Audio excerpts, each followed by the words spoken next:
இந்த காலேஜ கட்டுறதுக்கே பணம் கொடுத்த கண்ணபிரானோட ஒரே மகன். நீ பெரிய சுண்டக்க வருது எனக்கு இல்லடா. வாடா லைன்ல இல்ல.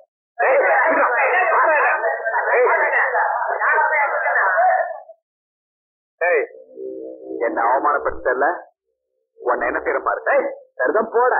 நான் யாரு தெரியல, ப்ரொஃபசர் பாலு தம்பி. சும்மா கிழிச்சிருவேன்.